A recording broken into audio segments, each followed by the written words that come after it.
Sean. Mike? What is this, a crossover episode?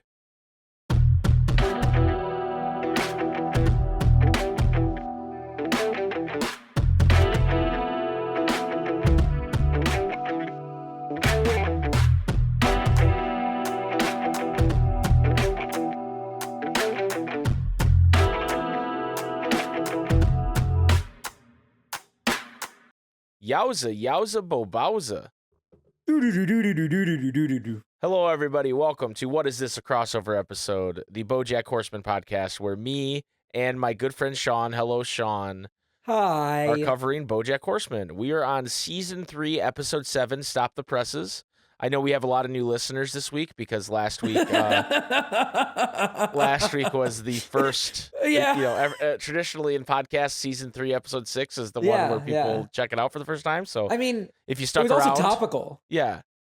So Yeah. If you stuck around, welcome to the second episode you've ever listened to. Maybe go back and listen to the first 2 seasons.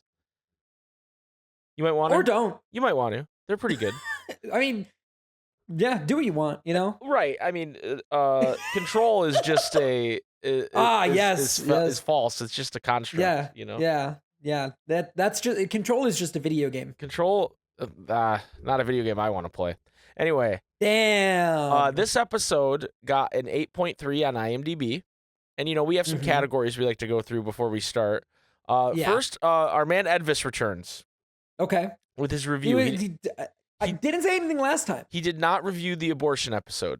No. He doesn't Probably say for why. the best. He gave this episode 8 out of 10. Subject line 8.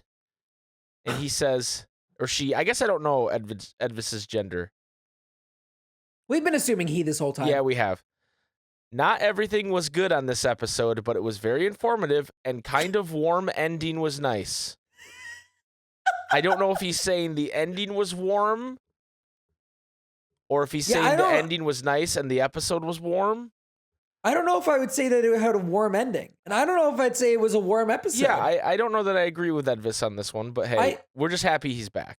Yeah, I'm just happy to have Edvis back in the backseat of the car. He's in the backseat of the car, but you can't really see him when you look in the rear view mirror, but he's there. Yeah, you just know Edvis is around. Yeah. This episode aired. Oh wait, you have something else to add about Edvis? I was just gonna say, I feel like they pplay the sad BoJack piano music 20 times in this episode. Yeah, so true. I don't know how you could ever look at this and go this was a happy what a happy fun episode, huh, uplifting. Edvis? Wow.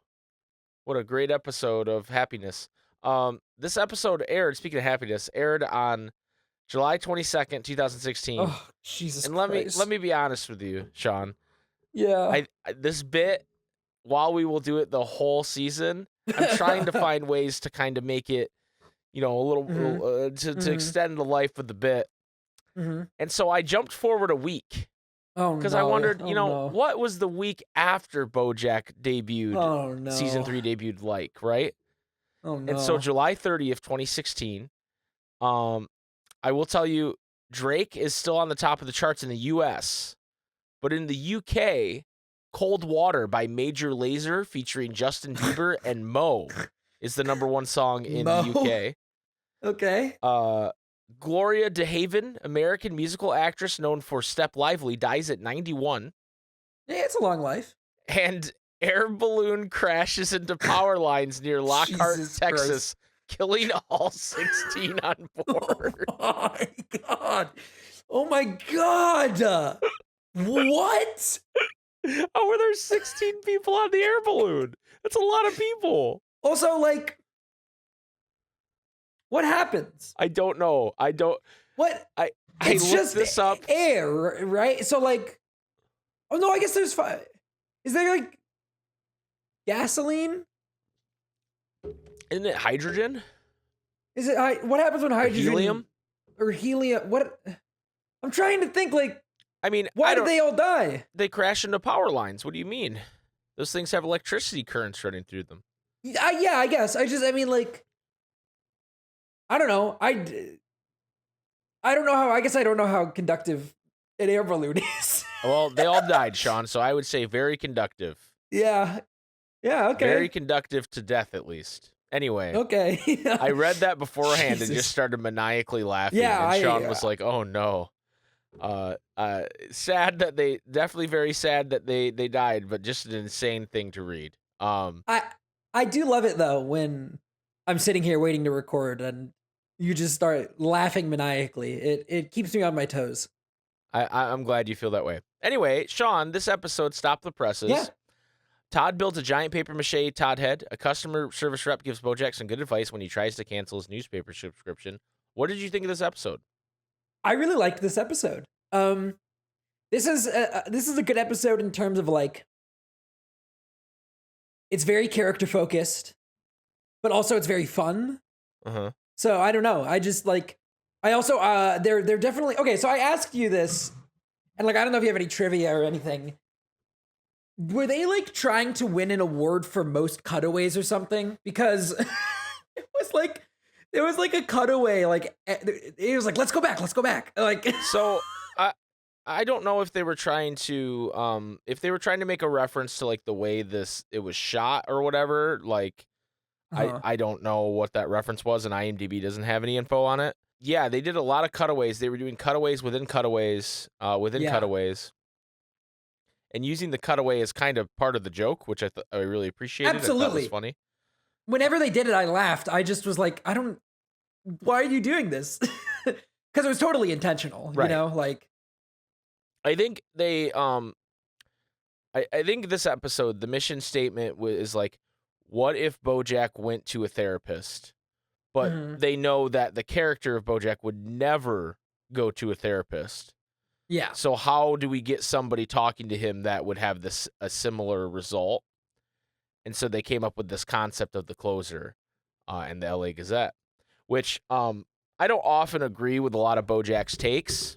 Yeah. But the whole free newspaper, or not even free, but just the newspaper No. being on your fucking door, Yeah. like literally just delivering garbage to you every day. I agree with that 100%. I think I've literally said that before even seeing this episode before. Like Delivering garbage. like literally, hey, here is something for you to throw away. And like not just Yeah. newspapers, but just like you get those ads in your mail and stuff like that. It's like, Yeah. Jesus Christ, leave me alone. I don't want to throw away your garbage. God, do like subliminal marketing or something. Don't Right. fucking shove it in my face. Right. It's terrible. But so I agree with Bojack on that point. Yeah. But yeah, so we get into the episode and we find out that Todd and Emily's business, Cabra Cadabra, the female rideshare service, is kicking off, and it's in Bojack's house. We actually get this really sick shot of the paper mache Todd head. I think the paper mache Todd head is incredible. Yeah, I think it's awesome. I have to.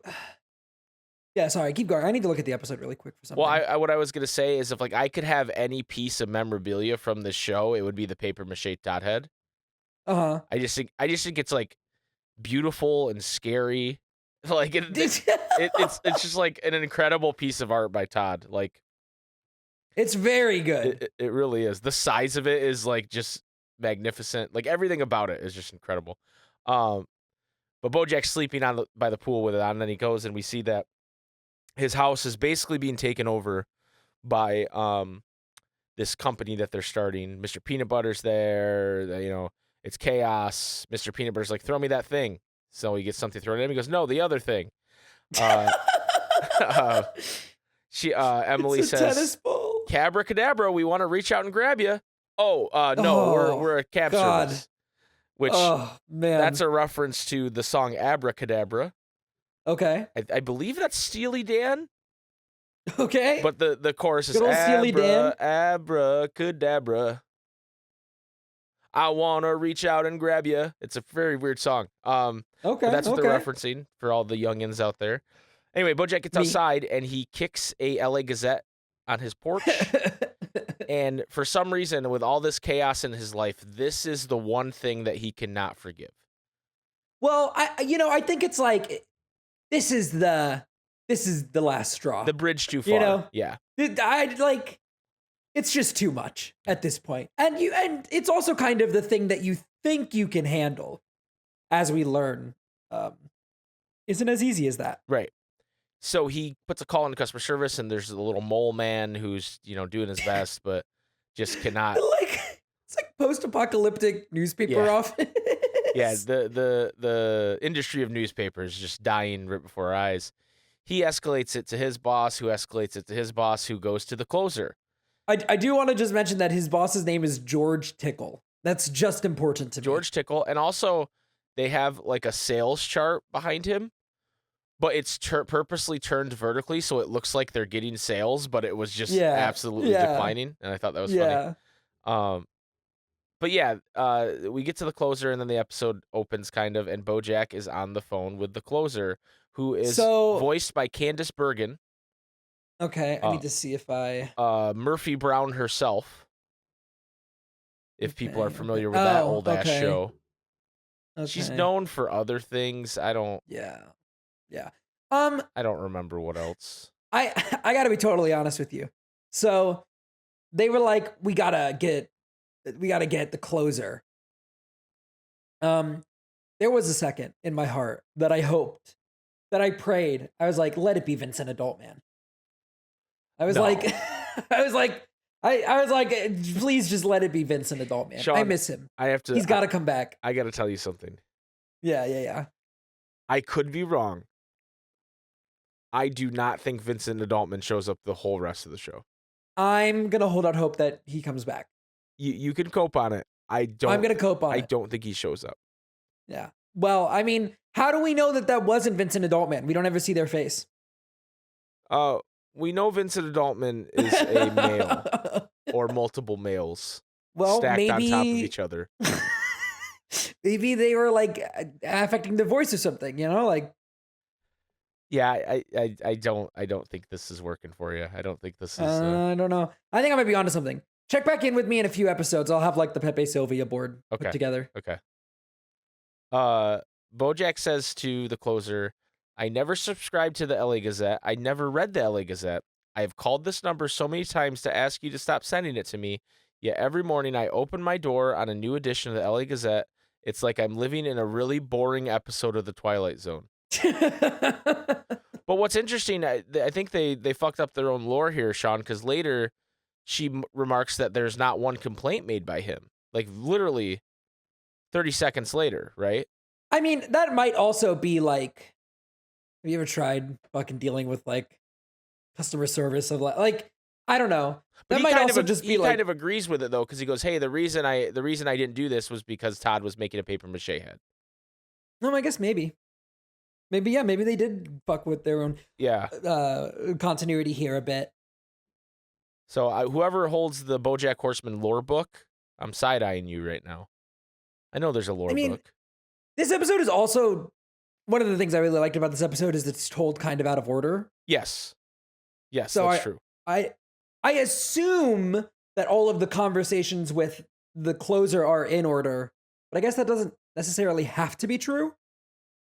No, I think they are. Yeah, I think so too. I don't know.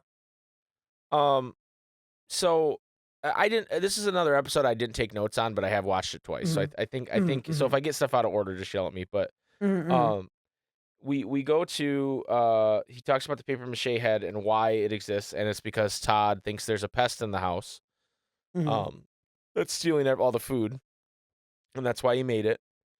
But then that he abandoned the project when he started Cabracadabra, and the closer goes, "What's Cabracadabra?" And he goes, "That's what I said." And then and it cuts to BoJack going, "What's Cabracadabra?" And then Mr. Peanut Butter, "That's what I said."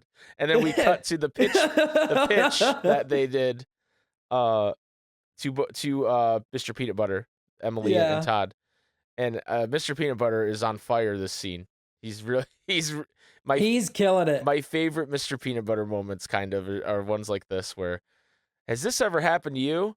Hey, where you headed? This has happened to me. And it's like, no, that's not. Let him finish it. And he goes, am I supposed to wait until I see something that's happened to me? Or what if I've never seen any of this happen to me? Right. Yeah, he can't just be a person. He's got to be Mr. Peanut Butter. But Emily has a banger line when they're like pitching the service that I really like, where she goes, "According to my own research, 9 out of 10 men are total dirtbag creeps." yes, yes.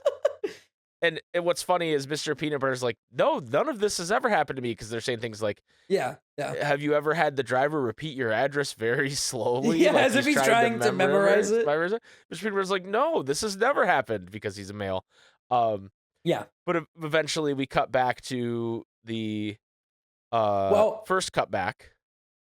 I do, when they're pitching it, he's like, they're like, we have a fix for it. Instead of like male drivers, we get, and he goes, robots? Oh, that's right. I don't know. And he goes, and it's so funny to me because this is the kind of humor that I just love. He's like, that could lead to like an robot uprising or something, or worse, they could unionize. And it's just kind of the like, I love jokes where it's like, here's something awful, and then a very mundane thing, but like for some reason they consider it to be like the worst option. Well, also like something that's a little more subtle in that conversation is Todd goes, not death robots, women. And he goes, huh, Todd, you've done it again. And Todd has to be like, well, actually, it was Emily and I, because of course the subtle, oh yeah, the subtle sexism. That's good. I didn't think about that. Yeah. Oh, and yeah. So it cuts back to the first cutaway where we get another tease of the payoff, where Bojack's like, why couldn't you do it at your place or whatever? And it's like, well, my place is filled with the spaghetti straighteners. Yeah. The longer they're there, the bigger the payoff, he says. And they've been there for months. What is going to be the payoff? I'm so excited for you to have the payoff. The closer kind of pauses the explanation and goes, why did you let them use your house? And that's when Emily walks into the scene. And they are the least subtle people in the world. Jack. To the point where Todd is clearly knows something's going on, Yeah. If you look at the way they animated Todd in this scene, like while he like accepts Mr. Peanut Butter's like explanation of all of it, which is so asinine, you can see that he is questioning Emily and Bojack, or feels some kind of way. But I gotta say, I really like Aaron Paul's performance in this episode. I feel like it's kind of subtle, but I definitely felt like there was something off about Todd the whole episode. Well, we can talk about this whether he knows or not, right? Because he says things that in a normal Todd situation are like, yeah, Todd would say that, but he's also like seems like he's trying to get at a point to where he's like he knows something happened between them. Yeah. I mean, it could go either way. Yeah, it's jumping to the end a little bit, but with how quickly he catches on at the end in terms of like what's happened, I feel like he probably had at least suspicions. Yeah, he knew something had happened, but he wasn't maybe not sure what, but and he knows how Bojack is, right? Like after the whole rock opera deal, I don't think while him and Bojack have been much better, I don't think he's ever fully let go of that. No, no. So we get the cutaway too when Bojack and Emily hooked up, and she mentions to Bojack that she's tired of trying to figure out what Todd wants, right? Mm-hmm. And that leads to them drinking together, and then he goes, so then we had sex, and the closer's like, what? Why? And he goes, I don't know. I was lonely. She was there. Why does anybody have sex with anyone? And the closer goes, intimacy, affection, a deep need to connect with the world at large, the same reasons 3 million people subscribe to the LA Gazette. And Bojack's like, what? She goes, I'm getting ahead of myself. Continue with your story. It's like she's like a therapist that's also like selling him a newspaper. It's really funny. It's so good. So we cut to them having when they had sex after, and one of my favorite animations that they do in this show is when Bojack gets wide-eyed. Yeah. Like it's almost like the in Avengers Endgame when Tony Stark meets the Guardians and he gives that look, You know, it's almost like he gives like Yeah, an yeah. office look to the camera almost. Yeah. When she asks him, when she tries to prove how bad of a liar she is, Yeah. and he just like his eyes get super wide, and he's like, "No, this will be fine. When will we ever be in a room like this together?" Because they make the decision to not tell Todd, Yeah. and And then so it immediately cuts to that scene of them and they're together. both just terrible at covering it up, and she's like, she's not even speaking in Mr. correct sentences, and Mr. Mr. Peanut Butter has a great line where he's trying to be like, hey, there's something going on here. And they're like, no, nothing's happening here. And he goes, I have a nose for news. And in this case, new is the Greek letter representing the variable of what is going on. So let's solve for new. yeah. That's it's very similar to the BD Wong bit from last episode. Yeah. But he just says everybody knows Cadabra is going to be a big success, but no one wants to say it to jinx it. And Todd like nods with him, but then like I said, he kind of like looks over at Emily a little bit, like you know they're subtly saying, Todd might know more of what's going on here. But then we cut back to the closer, and she kind of I believe this is the point where she kind of asks him like why did he do this, and he says, can't I just be like a shitty person, like why because she kind of posits that he's doing this like as a form of self-destruction, like right to try and sabotage himself. And he goes, I think I'm just a dumb asshole. Can't I just be like a shitty person? And she says, I have the quote she says here, when you do bad things, you have something you can point to when people eventually leave you. It's not you tell yourself, it's that bad thing you did. Do you often keep people at arm's length? Are you afraid of being known and knowing others? And he goes, hey, you know, this is like a great thing you're touching on, but I actually have to go to this marketing meeting. And it's so funny to me that he like the ridiculousness of the situation where he like can't just go, I don't want to talk to the person from the LA Gazette anymore. He's like, I got to go to this meeting and I'll talk to you tomorrow. I'll call you back. And it's like, what? So instead of showing the marketing meeting at this point, we cut to the next day where he's on the phone with her and she goes, how did the marketing meeting go? And then he goes, it was weird. And they cut to the marketing meeting. So they're purposely doing this like obtuse way of doing the storytelling, which is pretty funny. Yeah. In the marketing meeting, Diane tells this really long, pointless story about why she was late for work. And at the end of it, Bojack goes, why did you tell this story? And she goes, I don't know. And then the closer goes, why did you tell me that whole story? And he goes, I don't know. I do like before she tells this like long and crazy story, she's like, I had the craziest beginning of my day. And Princess Carolyn goes, I'm hanging on to every word. Don't tell us. Yes. They're all like basically pleading with her to not tell the whole story, but she does anyway. Yeah. And it's a pretty asinine story. But then we get to they're trying to pick the consideration ad, the 4-year consideration ad for Secretariat. And Princess Carolyn's kind of shuffling through them, and they all suck. They come up with one, but Bojack sees one of the ones that suck, and it's a mirror, and it says, you are Secretariat. And he's stricken by this one. He wants to use that one, and they all think it's stupid. But the closer asks him why, and he goes, you know, I felt like all the other pictures didn't look like me or how I see myself, and this is how I see myself. And they purposely, the other ads, they made them look a bit goofy, right? Like, he doesn't look exactly like Bojack. He looks like... And I also, like, this might be wrong, I feel like they're using stills from the movie, so it isn't him. Right, it's the AI, you know, that they use for him. Like literally, it's not him. Right. I do like when he's like, but isn't this what our movie's about? Like, isn't this the message? And the turtle, what is his name? Lenny Turtletop? Turtletop. Yeah. He goes, the point of the movie is to make a lot of money and win awards. And then he goes, you only like this because you're seeing Secretariat. When I look at it, I see an old turtle. Hey there, old turtle. Why are you so old? Like, he's just like riffing on himself. Like, yeah. And Bojack goes, you got the heart of a champion. He goes, I got 5 doctors over at the hospital that will tell you different. I love Turtle Top. I love He's so good. shit. Why can't I think of the actor's name? J.K. Simmons as Turtle Top. He's incredible.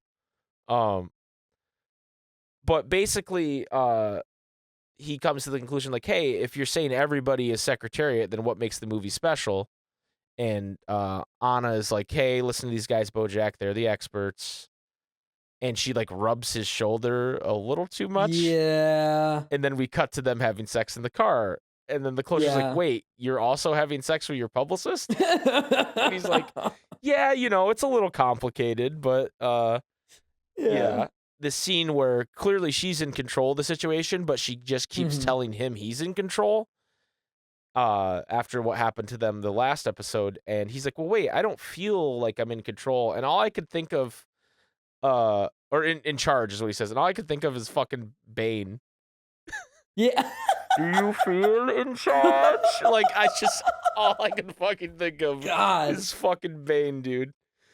Perhaps they're wondering why you would shoot a man before throwing him out of a plane. Bane is way more ingrained in my life than I think he needs to be.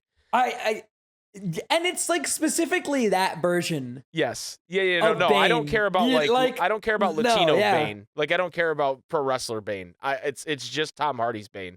That's just. There's something about like. Whenever I hear rises, right, I hear someone like singing and it sounds like. What a beautiful voice. Like I just like Bane is just so ingrained in I was wondering what would break first, his spirit or your body. Like I just can't escape Bane. I don't know why. But anyway, I do you feel in charge really, really got me there. Yeah. And he's like, I want to get to know you, and she's like, no, you don't. Like, we need to keep distance. Like, I know what you want. This is exactly what you want. This is not, we shouldn't be closer than this. And he's like, I don't know where you live. I don't know what you do, and, they kind of cut away from that scene despite it not super getting resolved. And I don't remember how. I'm like, wait, what? How did that? Because it resolves later. Because she goes, hey, you never finished your story. I think she brings up. He brings up the Gazette, right? Yeah, he brings it back to the Gazette, and then she's like, God, I can't remember why she says it, but he goes like, I haven't been sleeping great recently. And then we cut back to why he woke up that morning at the beginning of the episode. Says, is the fact that the Gazette shows up on your doorstep reminding you that Todd abandoned this project to hang out with his new girlfriend, of which you had sex with and you feel guilty about? And he's like, no, but he's like, well, I haven't been sleeping lately, because she asked him if he feels guilty, and he's like, I haven't been sleeping lately. And yes, so then he's trying to sleep, and Emily and Todd are there just giggling, having a good time. And Todd they're playing like a game, like a question game, and he goes, when's the last time that you hurt somebody you care about in a really, what's the worst way, And she's like, do you want the worst or most recent? He goes, how about both? So, he keeps saying things like that, which lead me to believe he knows, right? Yeah, I think so. But it also is just, crazy Toddness. Yeah, and yeah, I don't know. It could easily go either way. Right. And BoJack is like, I'm gonna get some sleep, and he can't get some, so he's like, I'm gonna go sleep out on my boat. Yes. And then he climbs into the Escape from LA. And fucking character actress Margot Martindale has been living in the boat, and he walks in and she points a fucking RPG at him. Yeah, she has an RPG. I want to note that they use, for some reason, like you said, the sad BoJack chords play a lot this episode, and they play as he's getting on the boat, and I think it's just to remind everybody, hey, remember what happened on the boat the last time we went to the bedroom, right? Yeah. But yes, she fugitive and character actress Margot Martindale is living on his boat, and the closer questions this, and he goes, "Hey, is this one of those things where everything I say to you is client confidentiality?" And she's like, "Yes." He goes, "Then yes, she's living on my boat, and she's the one that's been stealing all the food." And they go into this big thing about how she has been acting in small theater productions because she can't act in big ones because she'll be caught by the law. But she's too good. So she's getting too much heat because she's too good, and so they're gonna find her, and that's why she's hiding on the boat. Well, it's that, and she also goes like, after what happened at the art gallery, I knew I had to go, like I had to disappear, and so she shaves her head and then pulls out a wig that is exactly the same hair as what she just shaved. Margot Martindale is absolutely one of the most insane things about BoJack Horseman, and I haven't forgotten that you thought she was a fake character and not a real person. Yeah, no, I did. Insane. And then we see BoJack goes back out to the pool, and that's when we get to where the episode started with him putting the paper mache Todd hat on. Oh, also there's a bit with she goes, smoke bomb, and it's a plum. Yeah. And he goes, why did you just throw that plum on the floor? And she goes, I thought it was a smoke bomb. Where are my smoke bombs? And he goes, all right, I'm going out to the pool. Yeah. So he goes and sleeps by the pool. Oh, as he's walking in, though, Todd, like, hey, BoJack's back. Oh, isn't it so great that my two best friends are here? All three of us are here together under this one roof. And they're both just kind of like, yeah. He goes, it's like three men and a baby, except it's only two men and the baby's a lady. Todd, what are you talking about? So BoJack, very sad. I think it's important to note that he lays down on the beach chair and drinks, and he can hear them like having a great time. And I don't know that it's implied that he's like jealous, but it's implied that he is saddened by the fact that they're having such a great time. Yeah. You know what I mean? Like, he doesn't outright say it. He's definitely being, well, I mean, to a certain extent, his relationship with Todd is like self-serving in the way of keeping around this guy who doesn't really have anything going on. Right. Because it makes him feel a little bit better about himself. And now that Todd has actually a decent idea for once, and he's got this girl that he's hanging out with, and like they're having a good time. I think for BoJack, that's like, hang on a second, that's not why I keep you here. Like, right. So then that's when the closer asks, well, wait, you never finished the story with your publicist. So they come to a conclusion, literally, where basically she just says, hey, we need to keep distance from each other. Like, this is fine. This is what we want. And she says, like, what? Do you want to know that I was married once and have a son that I can't see? And then she's like, yeah, see, that's right. You don't want to, like... Right. And you don't want to know. So she leaves the car, and the closer's like, oh, that's where you left it? And he goes, well, that's where she left it. I followed her home. And she's like, you what? And he comments that he got to see her as a normal person. She spills mac and cheese dust on her shirt, and it's like sobering for him because he's always seen her as this like mysterious, terrifying person, right? And he says it's so sad that when you see someone as they really are, it ruins them. Is what he says, and it's like, holy shit. And all the closer can say in response is, do you have someone you can talk to? And like, she's like, about your feelings of self-destruction and all that. And BoJack replies, I don't want to talk to somebody. What I want to have is control over my own life, which is why I'm begging you to please cancel my delivery to the LA Gazette.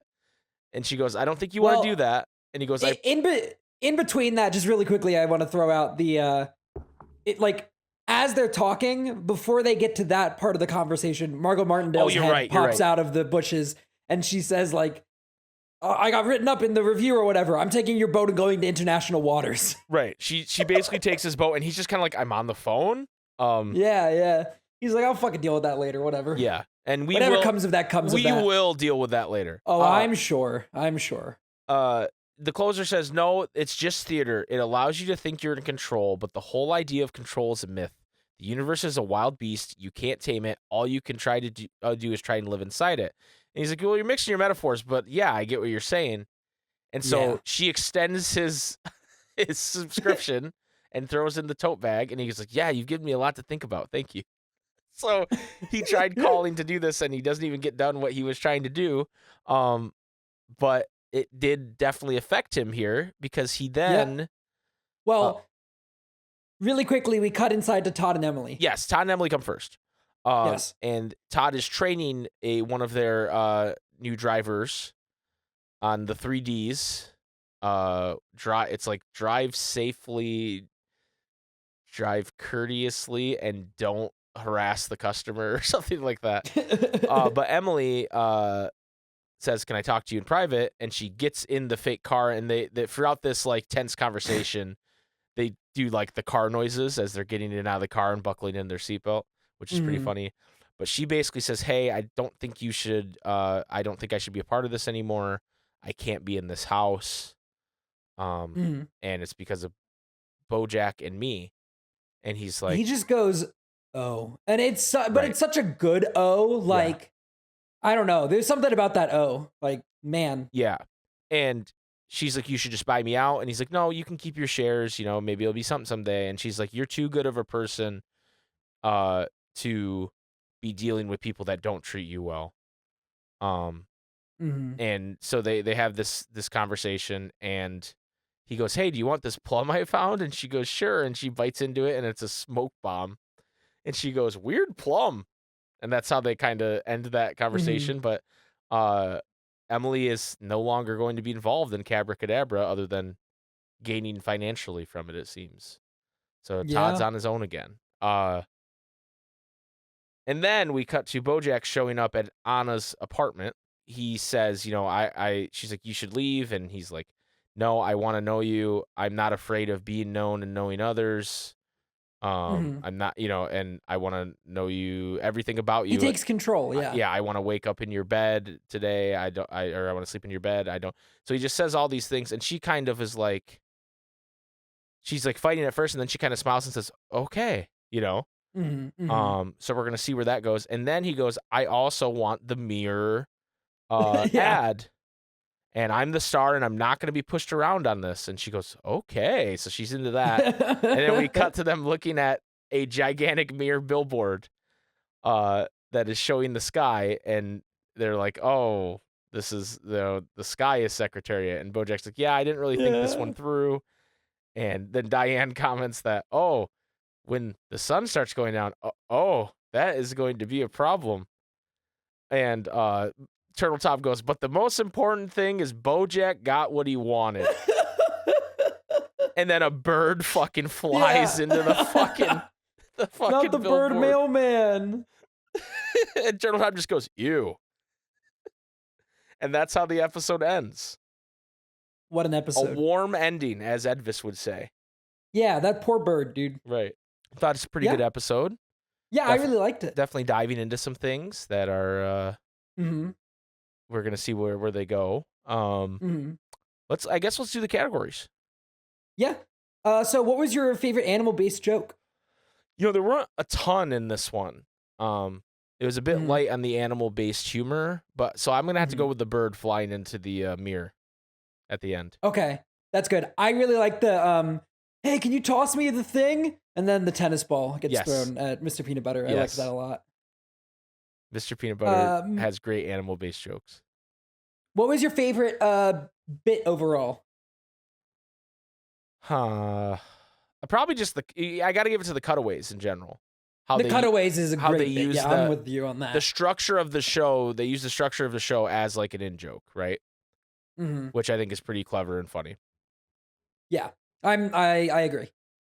And your favorite quote overall? This one's tough because the closer actually says a lot of really poignant things. Yeah, yeah. I'm gonna go with her little monologue to BoJack about doing bad things and having making it about Mhm. the bad thing you did and not the person you Yeah, are. I think that one just kind of sums up BoJack as a person. yeah. And so I like that one. Um, on a similar note, I'm gonna go with BoJack's response. I think I'm just a dumb asshole. Yeah, yeah, right. I think I'm just a dumb asshole. Why can't I just be a dumb asshole? There's just something about that quote that really works. Love it, love it. All right. So next episode we cover is season 3, episode 8, Old Acquaintance. It's got a Okay. 7.8 on IMDb, so a little lower than we've been Oh, okay. receiving. But here's the blurb here. Bojack is up for a part in David Fincher's latest film. Oh no.